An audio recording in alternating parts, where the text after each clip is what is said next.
be shown. The group is beginning to assemble. They have already been prepared with the use of proper study materials for the film which is to be shown.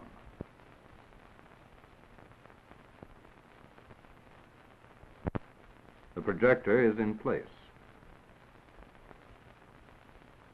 The screen and the speaker are set up.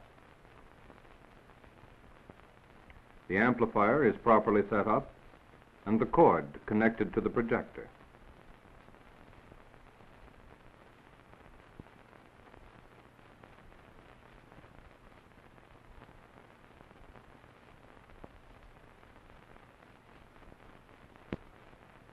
The power cord is properly connected both to the projector and to the outlet.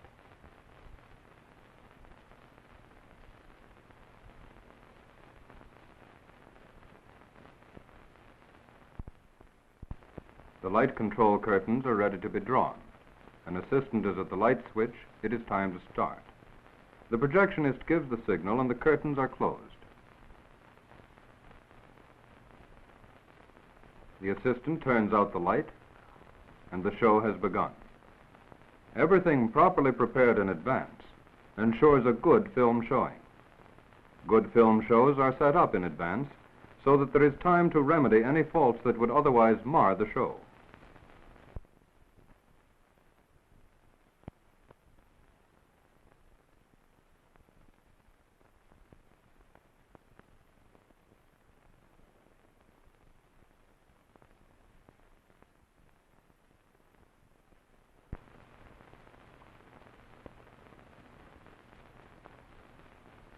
In this room, a film will be shown shortly.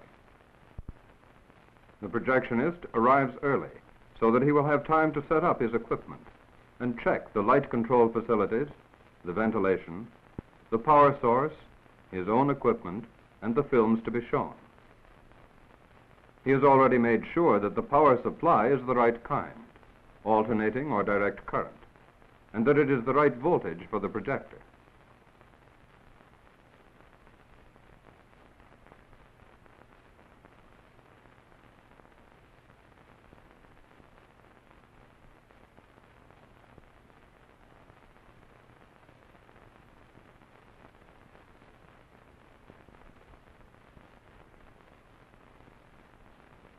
The screen is set up in the front of the room. It is placed so that everyone can easily see it.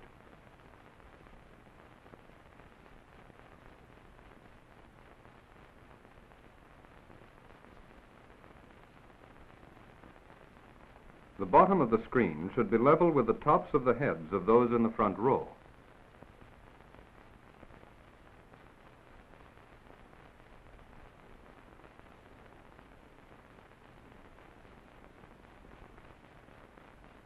The projector is on a stand.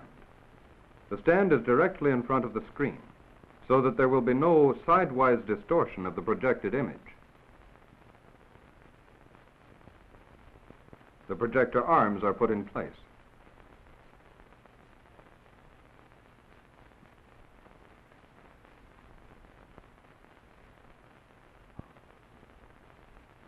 The take-up belt is checked. The power cord plugged into the projector is twisted for safety around the projector stand to prevent the projector from being tipped over if the cord is pulled. When an extension cord is needed, the projectionist twists the cords round one another before plugging them together, so that if the cords are pulled or jerked, they will not come apart. After the cord is wrapped around a chair leg, it is plugged into a wall outlet, and the excess cord is coiled up neatly against the wall. The projector is turned on for a trial run. First the motor, then the lamp. The image is too large for the screen because the projector is too far away. In the average 30-foot classroom, an image of about 3½ feet wide is best. With the standard lens, this will result when the projector is about 20 feet from the screen. If the projector is closer to the screen, the image will be smaller and too bright. If the projector is farther away from the screen, the image will be larger and too dim. Therefore, if the image is too large, the projector must be moved closer to the screen. The image is now the right size and brilliance, but there is fuzz around its edge. This is dirt in the aperture of the projector, which must be carefully cleaned before the showing, for the dirt is not only disturbing to see, but it will scratch the film. After the visual projection has been checked, the sound is connected, so that it too can be inspected.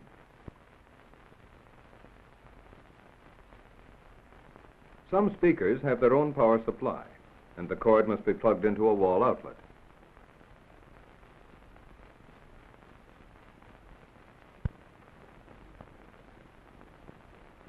The speaker cord is also anchored to the leg of the table.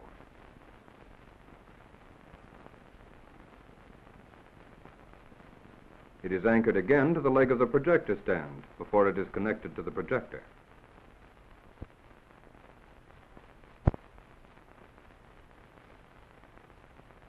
Now the amplifier is turned on.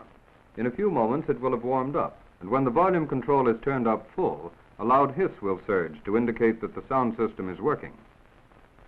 Remember that there will be less volume and less high-frequency response in a room filled with audience than in an empty room, so that the volume and the tone should be set somewhat higher in the preparatory projection. The films are placed in the order of their projection. The can should be opened and left open, so that changes of reels can be made quickly without interruptions while a sticky lid is painfully removed. To determine whether the film is ready for threading, lift the film off the reel over the top, making sure that it doesn't get on the floor where it will pick up dirt and scratches. Holding the end of the film straight up in the air, if the picture or letters are right side up and in the correct left to right position, the film is ready for threading.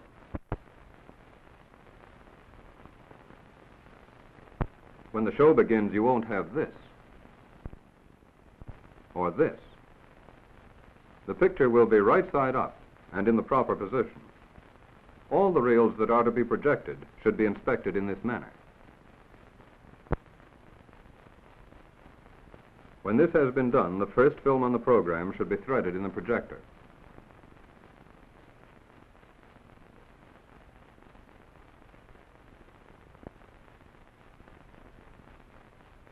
After threading, the motor is turned on.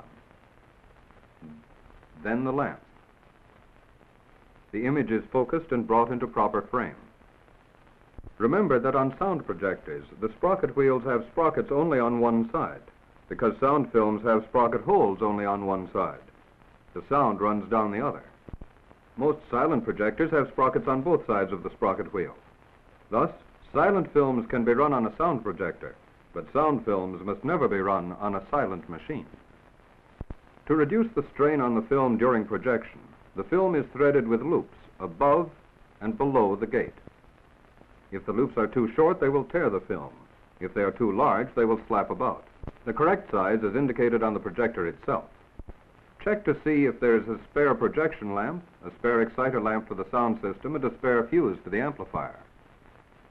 Make sure that the amplifier and the power cords are in the best positions.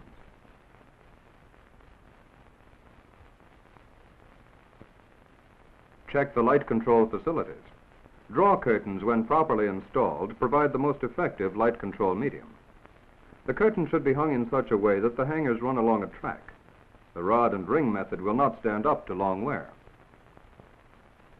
The track should be fixed to the ceiling, far enough away from the wall so that the curtain will avoid obstructions, such as window boxes, bookshelves, radiators, or windows that open inwards like this. The bottom of the curtain should be about 18 inches from the floor. This will control the light, but permit ventilation. Here the curtains operate smoothly and darken effectively.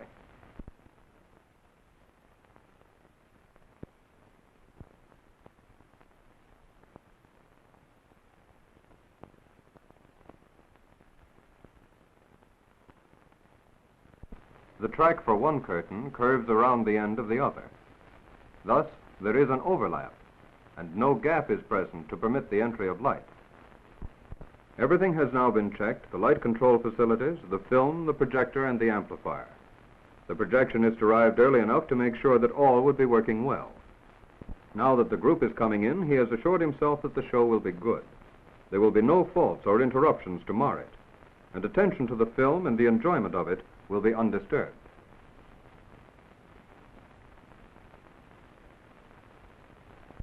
When the show is over, the room lights are turned on while the end title is still on the screen. The projector lamp is then turned off. As soon as the sound on the film is finished, the amplifier is turned off. If at all possible, dismantling or removal should not take place until after the audience is dispersed. Careful preparation produces successful showing.